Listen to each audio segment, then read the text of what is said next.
阿彤。今個星期咧係新年嘅食譜啦，咁相信大家一排咧都睇到啲年糕啊、蘿蔔糕啊、馬蹄糕嘅食譜咧睇到好悶啦。咁今次呢款咧就係比較新穎啲嘅年糕啦。咁其實佢就係平時大家咧食開嗰啲綠白相間嘅千層糕啦，但係今次咧我係就用咗紫薯啦同埋椰汁嚟做嘅，就變成紫白相間啦。咁個造型咧都幾吸睛㗎，好唔好啦？我哋快啲開始啦，去片。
咁其實咧，同大家講下，你可以點樣包裝你嘅千層糕送俾人呢？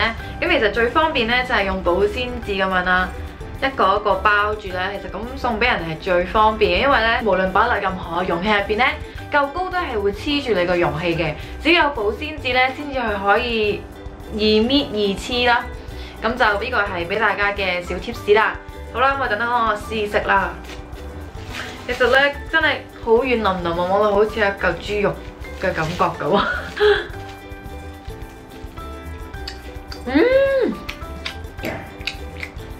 好味啊！佢係超級軟熟啊，係完全係啱啱好啊！佢又煙韌又軟熟。咁你哋呢個我琴日整嘅，咁今日食咧仲係好煙韌，同琴日一樣嘅。其實呢個椰汁咧係好香濃啊！一食到佢已經食到好大陣椰汁嘅味啦，跟住有淡淡嘅紫薯香，主要都係椰汁嘅香味會濃啲咯。同埋佢紫色真係太靚啦！呢個整得超靚，呢個效果勁中意啊！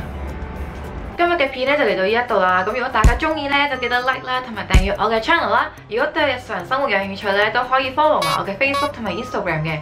咁我哋就下條片再見啦，拜拜。